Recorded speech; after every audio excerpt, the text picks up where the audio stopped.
जय हिंद बच्चों। आज हम रासायनिक शास्त्र का चौथा अध्याय रासायनिक बलगतिकी पढ़ाने जा रहे हैं। रासायनिक बलगतिकी क्या है? केमिकल काइनेटिक्स रासायनिक विज्ञान की वह शाखा जिसके अंतर्गत हम अभिक्रियाओं की दर एवं क्रियाविधि का अध्ययन करते हैं, उसे रासायनिक बलगतिकी या chemical kinetics, kinetic mean motion, गति कहते हैं। अभिक्रिया की वेग के आधार पर अभिक्रियाओं को तीन भागों में बांटा गया है। फर्स्ट है तात्कालिक अभिक्रियाएं या वेरी फास्ट रिएक्शन। वे अभिक्रियाएं जो बहुत तीव्र गति से होती हैं, अर्थात जिनको क्रियाकारक को क्रियाफल में बदलने के लिए बहुत कम समय लगता है। 10⁻⁻14 टू 10⁻⁻16 के टाइम में ये अभिक्रियाएं संपन्न हो जाती हैं, उन्हें तात्कालिक अभिक्रिया कहते हैं। सेकेंड है वेरी स्लो रिएक्शन, अति मंद अभिक्रियाएं। वे अभिक्रियाएं जो बहुत धीमी गति से होती हैं, उन्हें अति मंद अभिक्रियाएं कहते हैं, जैसे लोहे में जंग लगना। जबकि तात्कालिक अभिक्रियाओं का जो एग्जाम्पल है वो आयनिक अभिक्रिया है। जैसे आप सिल्वर नाइट्रेट, सोडियम क्लोराइड को सिल्वर नाइट्रेट में डालेंगे तो वो बहुत तीव्र गति से होगा, वहीं लोहे में जंग लगना बहुत ही स्लो प्रोसेस है। थर्ड है मॉडरेट रिएक्शन या मध्यम गति की अभिक्रियाएं। वे अभिक्रियाएं जो ना बहुत अधिक समय लेती हैं और ना बहुत कम समय लेती हैं क्रियाकारक को क्रियाफल में बदलने के लिए, उन्हें मध्यम प्रकार की अभिक्रियाएं कहते हैं।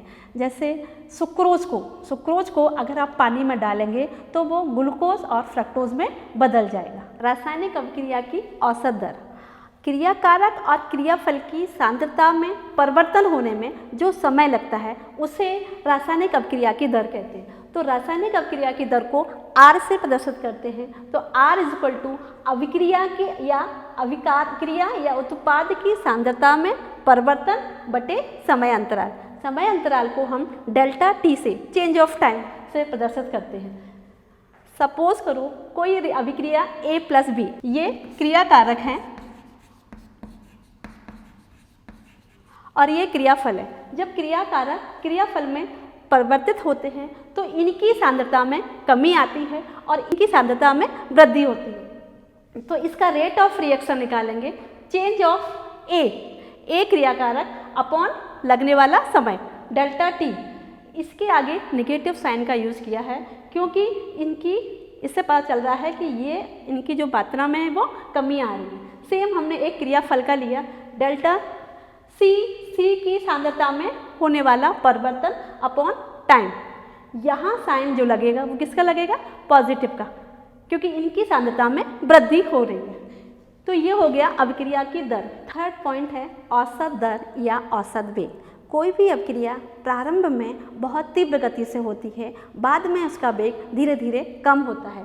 तो टोटल अभिक्रिया, सपोज करो ये फर्स्ट अभिक्रिया पहले बहुत तीव्र गति से हो रही है और फिर तो हमने इन अभिक्रियाओं को R1, R2, R3 से प्रदर्शित किया। तो अभिक्रिया की दर = R1 + R2 + R3 / 3। इसको औसत दर या औसत वेग कहते हैं। अभिक्रिया की दर की सांद्रता में जो परिवर्तन होगा उसको डेल्टा R डेल्टा T, इसे ही अभिक्रिया की दर कहते हैं। नेक्स्ट है अभिक्रिया को प्रभावित करने वाले कारक। वे कौन से कारक हैं जो हमारी अभिक्रिया को प्रभावित करते हैं? फर्स्ट है अभिक्रिया का क्रियाकारक और क्रियाफल की सांद्रता। जब क्रियाकारक की सांद्रता में वृद्धि करेंगे तो अभिक्रिया का वेग बढ़ जाएगा। अभिक्रिया की दर को प्रभावित करने वाले कारक, पहला कारक है अभिकारक का सांद्रण। अभिकारकों का सांद्रण बढ़ाने पर अभिक्रिया का वेग बढ़ जाता है। जैसे जब हम सोडियम क्लोराइड को सिल्वर नाइट्रेट में डालते हैं तो उसका वेग, उस अभिक्रिया का वेग तीव्र हो जाता है। सेकंड है ताप का प्रभाव।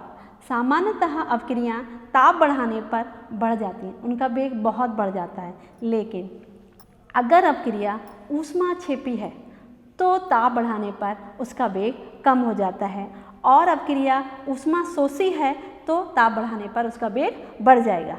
यदि ताप को 10 डिग्री सेंटीग्रेड बढ़ा दिया जाए तो अभिक्रिया की गति जस्ट दुगनी हो जाती है। थर्ड है अभिकारकों का उत्पाद की प्रकृति। क्रियाकारक और क्रियाफल का नेचर कैसा है उस पर निर्भर करता है। जब अभिकारक का क्षेत्रफल अधिक होता है तो अभिक्रिया की गति बढ़ जाती है। जैसे एक जिंक का एक टुकड़ा सल्फ्यूरिक एसिड में डालेंगे तो उसकी अभिक्रिया की गति थोड़ी सी कम होगी। अगर उसी टुकड़े को आप कई पीसों में डिवाइड करके डालते हैं तो उस अभिक्रिया की गति बढ़ जाती है, क्योंकि उसका क्षेत्रफल बढ़ जाता है। फोर्थ पॉइंट है विकिरण का प्रभाव। अभिकारकों द्वारा जब हम यूवी रेज डालते हैं, अल्ट्रावायलेट किरणें डालते हैं, तो अभिकारक उन फोटोन को अवशोषित कर लेते हैं, जिससे अभिक्रिया की गति बढ़ जाती है। इसका एग्जाम्पल है हाइड्रोजन और क्लोरीन को जब हम रात के अंधेरे में कराते हैं तो यह अभिक्रिया बहुत धीमी गति से होती है, लेकिन जब हाइड्रोजन और क्लोराइड को हम सूर्य के प्रकाश में करते हैं तो अभिक्रिया बहुत तीव्र गति से होती है। फिफ्थ पॉइंट है उत्प्रेरक का प्रभाव। उत्प्रेरक के कारण कोई भी अभिक्रिया की गति बढ़ जाती है, क्योंकि उस सक्रिय ऊर्जा की जो मात्रा है वो कम हो जाती है, जिससे उसका वेग बढ़ जाता है। जैसे एस्टर CH3CO C2H5O, जब इसको हम पानी में डिज़ोल्व करते हैं तो इसका विघटन हो जाता है एसिटिक अम्ल में और अल्कोहल में, तो इससे उस अभिक्रिया का वेग बढ़ जाता है। तो ये 5 पॉइंट हैं किसी भी अभिक्रिया को प्रभावित करने वाले कारक। अगला रासायनिक अभिक्रिया की दर। रासायनिक अभिक्रिया दर क्या है? इकाई समय अंतराल में कोई भी क्रियाकारक या क्रियाफल की सांद्रता में जो परिवर्तन होता है उससे अभिक्रिया की दर कहते हैं। अभिक्रिया की दर R, रेट ऑफ रिएक्शन को R से प्रदर्शित करती है। दर स्थिरांक की विशेषताएं। दर स्थिरांक का अभिकारकों के सांद्रण पर कोई प्रभाव नहीं पड़ता। आप उसकी मात्रा घटाओ या बढ़ाओ, उस दर स्थिरांक K पर कोई फर्क नहीं पड़ेगा। सेकंड पॉइंट है ताप पर निर्भर करता है। दर स्थिरांक अगर ताप बढ़ाओगे या घटाओगे तो ताप चेंज होगा। थर्ड वन है अभिक्रिया की कोटि पर भी निर्भर करता है। K का मान अगर फर्स्ट ऑर्डर रिएक्शन है तो अभिक्रिया उस K का मान भी बदल जाएगा और सेकंड के लिए भी अलग होगा। दर स्थिरांक का मान ये प्रदर्शित करता है कि अभिक्रिया की गति स्लो है या फास्ट है। अगर K का मान अधिक होता है तो अभिक्रिया की दर तीव्र गति से होती है। दर नियम। द्रव्यानुपाती क्रिया के अनुसार किसी भी अभिक्रिया की दर उसके अभिकारकों के सक्रिय मात्रा के गुणनफल के समानुपाती होता है। अभिकारकों के गुणांक को उसकी सांद्रता के घातांकों के रूप में व्यक्त करते हैं। माना कि कोई क्रियाकारक A + B हैं, ये मिलकर क्रियाफल बना रहे हैं। इनके अणुओं की संख्या, A के अणुओं की संख्या N1 है और B के अणुओं की संख्या N2 है, ये मिलकर क्रियाफल बनाते हैं। अब इसमें अभिक्रिया की दर लगाएंगे तो अभिक्रिया की दर समानुपाती एक्टिव मास, ये जो बड़ा ब्रैकेट है ये क्या है? एक्टिव मास या सक्रिय द्रव्यमान ऑफ A, और इसके अणुओं की संख्या जो होती है वो power N1 and B N2, तो सक्रिय द्रव्यमान के गुणनफल के समानुपाती होता है। अभिक्रिया की दर, जब ये समानुपाती का साइन हटाएंगे तो एक कांस्टेंट, एक नियतांक लगाते हैं, तो अभिक्रिया की दर बराबर K एक नियतांक है जिसे दर नियतांक कहते हैं। अणु संख्यता। अणु संख्यता क्या होता है?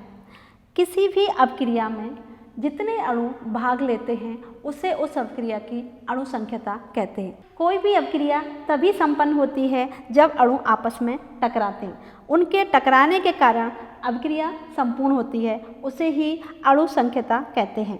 जैसे अमोनियम नाइट्रेट को जब हम गर्म करते हैं तो वह नाइट्रोजन और वाटर में डिसॉल्व या डिसोसिएट, विच्छेदित हो जाते हैं।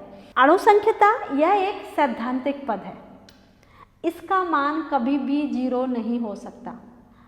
अगर किसी भी रासायनिक अभिक्रिया है, अगर वो हो रही है तो वो बिना अणुओं के नहीं हो सकती। तो अणुओं का मान कभी भी 0 नहीं हो सकता। तीसरा पॉइंट है अणुओं के पार्टिसिपेशन, जो भाग लेना है वो 3 अणु से ज़्यादा भाग नहीं ले सकते, क्योंकि अगर रासायनिक अभिक्रिया में 3 से ज़्यादा अणु होंगे तो उनमें कोलिजन, टकराव होगा और अभिक्रिया पूर्णतः संपन्न नहीं हो पाएगी। अगला टॉपिक है अभिक्रिया की कोटि। अभिक्रिया की कोटि। किसी भी रासायनिक अभिक्रिया में जितने अणु भाग लेते हैं उन अणुओं की सांद्रता में जो परिवर्तन होता है उसे अभिक्रिया की कोटि कहते हैं। उन समस्त घातों का योग जिन्हें अभिक्रिया की प्रेक्षित दर को दर्शाने के लिए दर समीकरण साधारण पदों पर लगाया जाता है। माना कि कोई अभिक्रिया A + B + C ये क्रियाकारक हैं और मिलकर एक प्रोडक्ट या क्रियाफल बना रहे हैं, तो अभिक्रिया की दर R समानुपाती होगी एक्टिव मास सक्रिय द्रव्यमान A और उसका पावर, जितने अणु उसके भाग लेंगे वो अणु उसकी पावर में कन्वर्ट हो जाएंगे। तो उन पावर या उन घातों को योग को ही ऑर्डर ऑफ रिएक्शन कहते हैं। इसका एग्जाम्पल लेते हैं, जैसे हम सुक्रोज को जब हम पानी में डिज़ोल्व करते हैं तो सुक्रोज प्लस पानी ये दो अणु दिख रहे हैं और घुलने के बाद भी ये ग्लूकोज और फ्रक्टोज बनाते हैं, लेकिन यह द्विआण्विक अभिक्रिया नहीं होगी। क्यों? क्योंकि जब पानी तो फुल्ली डिज़ोल्व हो गया, पूर्णतः आयनित हो गया, आयनन के कारण उसकी ऑर्डर ऑफ रिएक्शन में काउंट नहीं करेंगे। तो अणु संख्या आणविकता की कोटि मुख्यतः 4 प्रकार की होती है। प्रथम कोटि अभिक्रिया, द्वितीय कोटि अभिक्रिया, सूडो अभिक्रिया। सूडो मतलब झूठ, फाल्स, जैसे अभिक्रिया को देख के लग रहा है कि ये द्विआण्विक अभिक्रिया होगी। जैसे अभी हमने सुक्रोज को घोला था तो सुक्रोज की रिएक्शन को देखने पर लग रहा था ये द्विआण्विक अभिक्रिया हुई, लेकिन वो बाद में एक अणुक अभिक्रिया निकली। तो ऐसी अभिक्रियाओं को हम सूडो या झूठ अभिक्रिया कहते हैं। प्रथम कोटि की अभिक्रिया, जब किसी अभिक्रिया के एक अभिकारक की सांद्रता में परिवर्तन होता है उसे प्रथम कोटि की अभिक्रिया कहते हैं। द्वितीय कोटि की अभिक्रिया, जब किसी अभिकारक के 2 अणुओं की संख्या की सांद्रता में परिवर्तन होता है उसे द्वितीय कोटि की अभिक्रिया कहते हैं। तृतीय कोटि की अभिक्रिया, वहाँ पर 3 अभिकारक की 3 अणुओं की सांद्रता में परिवर्तन होता है, उसे तृतीय कोटि की अभिक्रिया कहते हैं। लेकिन एक जीरो ऑर्डर रिएक्शन भी होता है। जीरो का मतलब है ऐसी अभिक्रिया जिसकी सांद्रता में कोई परिवर्तन नहीं होता, उसे शून्य कोटि की अभिक्रिया कहते हैं। जैसे जब अमोनिया को प्लेटिनम की उपस्थिति में हम गर्म करते हैं तो नाइट्रोजन और हाइड्रोजन बनता है। ये अभिक्रिया चूँकि उत्प्रेरक की उपस्थिति में हो रही है, अतः इसे शून्य कोटि की अभिक्रिया में काउंट करेंगे। अगला पॉइंट है आर्हीनियस का टक्करों का सिद्धांत। आर्हीनियस ने बोला जब अभिकारक के अणु आपस में टकराते हैं तो उनमें अभिक्रिया होती है। दूसरा पॉइंट था अणुओं का उपयुक्त दिशा में टकराना बहुत ज़रूरी है। ऐसा नहीं है कि अणु किसी भी तरह से टकराएं और अभिक्रिया हुई। जब तक अणु सही उपयुक्त डायरेक्शन में नहीं होंगे तो रिएक्शन संपन्न नहीं होगी। थर्ड वन है अभिक्रिया संपन्न होने के लिए अणुओं के पास इतनी ऊर्जा होनी चाहिए कि वह एक्टिवेटेड कॉम्प्लेक्स बना सके। एक्टिवेटेड कॉम्प्लेक्स मतलब सक्रिय संकुल। जब तक एक्टिवेटेड कॉम्प्लेक्स नहीं बनेगा अभिक्रिया संपन्न नहीं होगी। फोर्थ पॉइंट है अभिकारक के अणु आपस में टकराकर जब सक्रिय संकुल में परिवर्तित हो जाते हैं तभी अभिक्रिया होगी। अगर एक्टिवेटेड कॉम्प्लेक्स नहीं बनेगा अभिक्रिया संपन्न नहीं होगी। तो अणुओं के पास इतनी ऊर्जा होनी चाहिए कि वो एक्टिवेटेड कॉम्प्लेक्स बना सके और जो एनर्जी बैरियर है उसको पार कर सके। इस तरह से आर्हीनियस ने ये 4 सिद्धांत प्रतिपादित किए। अब अगर कोई भी रिएक्टेंट जब प्रोडक्ट में कन्वर्ट होता है तो किस किस अभिक्रियाओं की ज़रूरत पड़ती है, तो हमने एक ऊर्जा और अभिक्रिया की प्रगति के बीच में एक ग्राफ प्लॉट किया। ग्राफ खींचा तो जब कोई रिएक्टेंट प्रोडक्ट में कन्वर्ट होता है, यहाँ रिएक्टेंट को प्रोडक्ट में बदलने के लिए इस एनर्जी बैरियर का पार करना पड़ता है। ये ऊर्जा अवरोध, इसमें इस रिएक्टेंट में इतनी ऊर्जा होनी चाहिए कि इस अवरोध को पार करे। जब तक ये लाइन ये टॉप पर वो पार नहीं करेगा कोई भी अभिकारक क्रियाफल में नहीं बदलेगा। तो कुछ अणु ऐसे होते हैं जिन्हें हमें बाहर से ऊर्जा की ज़रूरत नहीं पड़ती। जैसे सोडियम लिया, सोडियम को ज़रूरत नहीं पड़ती कि वो एनर्जी बैरियर का क्रॉस करे, ये डायरेक्ट रिएक्टेंट प्रोडक्ट में कन्वर्ट हो जाता है। तो सोडियम का इसका मतलब है कि सोडियम के पास इतनी ऊर्जा है कि वो डायरेक्ट ही प्रोडक्ट में बदल जाता है। लेकिन कुछ मॉलिक्यूल्स ऐसे होते हैं जिन्हें हमें ऊर्जा देनी पड़ती है, इसे बोलते हैं EA, एक्टिवेशन एनर्जी, सक्रियण ऊर्जा। वह ऊर्जा जो किसी भी अभिकारक को ऊर्जा अवरोध को पार करने में प्रेशर दे, पुल करे, उसको बोलते हैं एक्टिवेशन एनर्जी। यहाँ है दहली ऊर्जा। दहली ऊर्जा क्या है? ये दहली ऊर्जा वह ऊर्जा है जो इलेक्ट्रॉन को, जो अणुओं को ऊर्जा अवरोध के पार करने में सहायता करती है। कोई भी अभिकारक क्रियाफल में बदल रहा है, इसका मतलब है एनर्जी रिएक्टेंट ऑलवेज ग्रेटर, हमेशा ज़्यादा होता है किससे? प्रोडक्ट से, तभी वो उत्पाद में परिवर्तित हो सकता है। अगर इसकी ऊर्जा ज़्यादा नहीं होगी तो रिएक्टेंट प्रोडक्ट में नहीं बदल पाएगा। डेल्टा ई ये प्रदर्शित कर रहा है चेंज ऑफ एनर्जी, ऊर्जा में परिवर्तन, is equal to ER minus EP। E for energy किसकी है? रिएक्टेंट, क्रियाकारक की, माइनस क्रियाफल। तो delta E is equal to positive. जब कोई क्रियाकारक क्रियाफल में बदलेगा तो ऊर्जा कैसी होगी? पॉजिटिव होगी। अभी आया दहली ऊर्जा। दहली ऊर्जा क्या है? किसी भी अभिक्रिया को संपन्न करने के लिए अणु में उपस्थित वह न्यूनतम मिनिमम एनर्जी जो इस बैरियर को पार कर सके, उसे बोलते हैं दहली ऊर्जा। आर्हीनियस ने एक समीकरण दिया था, K is equal to AE minus EA upon RT। K constant है, नियतांक, जिसको हम दर नियतांक कहते हैं। AE एक फ्रीक्वेंसी फैक्टर है, एक तीव्रता है। EA क्या है? ये EA यही है, एक्टिवेशन एनर्जी, सक्रियण ऊर्जा। R भी नियतांक है और T ताप है। इस तरह से हम किसी भी अभिक्रिया में होने वाली ऊर्जा या दर नियतांक की गणना कर सकते हैं। किसी भी क्रियाकारक को क्रियाफल में बदलने के लिए 3 ऊर्जाओं की जरूरत पड़ती है। पहली है सक्रियण ऊर्जा। सक्रियण ऊर्जा वह न्यूनतम ऊर्जा जो दहली ऊर्जा से कम ऊर्जा वाले अणुओं को प्राप्त करनी पड़ती है। मतलब ऐसे अणु जिनकी ऊर्जा दहली ऊर्जा से कम होती है, तो उसको बाहर से ऊर्जा देके दहली ऊर्जा तक भेजते हैं, उसको हम बोलते हैं सक्रियण ऊर्जा। सेकंड है ऊर्जा अवरोध या एनर्जी बैरियर। एनर्जी बैरियर वह न्यूनतम ऊर्जा जिसे पार करने के बाद ही कोई भी अभिकारक उत्पाद में परिवर्तित होता है। हर क्रियाकारक को अगर क्रियाफल में बदलना है तो उसको एनर्जी बैरियर या अवरोध, ऊर्जा अवरोध को पार करना ही पड़ेगा। थर्ड, दहली ऊर्जा अभिक्रिया संपन्न करने के लिए अणु में उपस्थित न्यूनतम ऊर्जा को दहली ऊर्जा कहते हैं। तो ये 3 ऊर्जा हैं जो किसी भी रासायनिक क्रिया को क्रियाफल में बदलने के लिए ज़रूरत पड़ती है। नेक्स्ट है ताप गुणांक। ताप गुणांक, जब किसी अभिक्रिया का ताप हम 10 डिग्री सेंटीग्रेड बढ़ाते हैं तो उसका वेग दोगुना हो जाता है। इसे ही हम ताप गुणांक कहते हैं।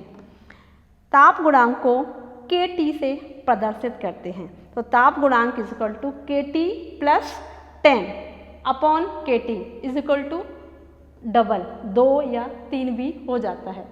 तो ताप गुणांक तभी होता है जब हम अभिक्रिया को 10 डिग्री सेंटीग्रेड टेम्परेचर को हम बढ़ा दें। एक न्यूमेरिकल करते हैं। कोई क्रियाकारक A है और ये उत्पाद में परिवर्तित हो गया। अभिक्रिया A की सांद्रता 10 मिनट में 0.5 मोल से घटकर 0.4 मोल रह जाती है। इस समय अंतराल के लिए अभिक्रिया के वेग की गणना करो। अभिक्रिया का वेग, आपकी रिएक्शन ये हुई कि A को हमें उत्पाद या प्रोडक्ट में कन्वर्ट करना है। यहाँ ए के 2 मॉलिक्यूल हैं, तो DA, आप पहले अभिक्रिया का वेग क्या होता है, DA/dt। ए है चेंज ऑफ कंसंट्रेशन, अभिकारक A के अणुओं में जो परिवर्तन होगा उसको हमने कहा DA/ΔT। कितना समय लग रहा है, और ये अभिक्रिया कैसे होगी, निगेटिव, क्योंकि जब हम रिएक्शन करते हैं तो क्रियाकारक जब क्रियाफल में बदलता है तो मात्रा कम हो जा रही है, इसलिए यहाँ हम निगेटिव साइन का यूज़ करेंगे। तो R = यहाँ 2 अणु हैं तो कैसा जाएगा 1/2 DA/dt। अभी अभिक्रिया कहाँ से कहाँ हो रही है, 0.5 से 0.4 घट रही है, तो लास्ट वाले में से आप उसको माइनस कर देंगे, तो 0.4 से जब 0.5 माइनस करेंगे तो कितना आएगा 0.1, और उसका टाइम कितना लग रहा है 10 मिनट्स। तो मल्टीप्लाई जो चेंज ऑफ टाइम है वो कितना हो रहा है 10 × 20, 1/2 तो ये था अपना, ठीक है, तो 1/2 मल्टीप्लाई बाय 10 डिग्री हमारा टेम्परेचर था, तो 0.005 मोल पर सेकेंड आ जाएगा। तो इस तरह से हम किसी भी क्रियाकारक को क्रियाफल में चेंज होने में कितना वेग में परिवर्तन हो रहा है वो हम निकाल सकते हैं। अभिक्रिया की कोटि, किसी भी रासायनिक अभिक्रिया में जितने अणु भाग लेते हैं उन अणुओं की सांद्रता में जो परिवर्तन होता है उसे अभिक्रिया की कोटि कहते हैं। उन समस्त घातों का योग जिन्हें अभिक्रिया की प्रेक्षित दर को दर्शाने के लिए दर समीकरण साधारण पदों पर लगाया जाता है।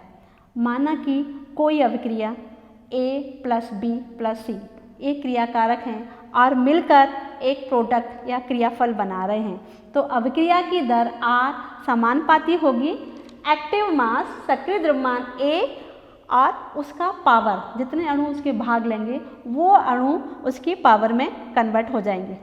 तो उन पावर या उन घातों को योग को ही ऑर्डर ऑफ रिएक्शन कहते हैं। अगर ग्लूकोज जब बनता है, कैसे बनता है, हम सुक्रोज को पानी में जब डिज़ोल्व करते हैं तो ग्लूकोज और फ्रक्टोज बनता है।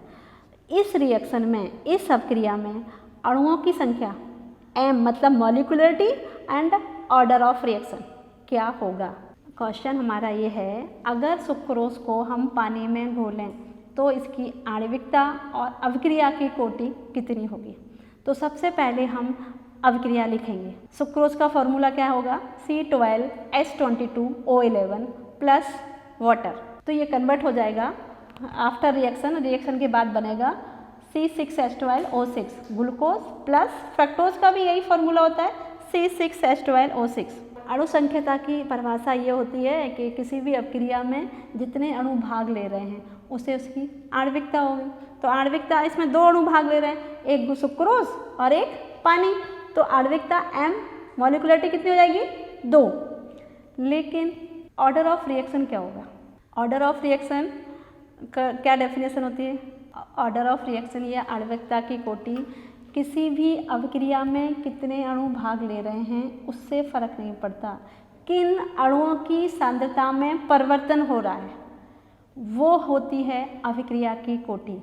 तो इस अभिक्रिया को देखने से पता चल रहा है कि इसमें 2 अणु भाग ले रहे हैं, एक सुक्रोज और एक वाटर, लेकिन जो सांद्रता है सिर्फ सुक्रोज की परिवर्तित हो रही है, अतः अभिक्रिया की कोटि 1 होगी।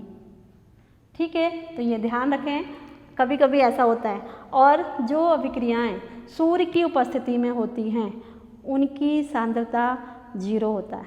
ऐसा कहा जाता है कि उनकी सांद्रता में कोई परिवर्तन नहीं होगा। ऐसी अभिक्रियाओं को 0 ऑर्डर या शून्य कोटि की अभिक्रिया कहते हैं। और जो अभिक्रियाएं उत्प्रेरक की उपस्थिति में भी होती हैं उन्हें भी शून्य कोटि की अभिक्रिया में गणना की जाती है। नेक्स्ट वीडियो में प्रथम कोटि की अभिक्रिया का व्यंजक, हाफ लाइफ पीरियड, ये आप नेक्स्ट वीडियो में डिस्कस करेंगे। आज जो पढ़ाया वो समझ में आया, आप रिवाइज करना। ओके, जय हिंद।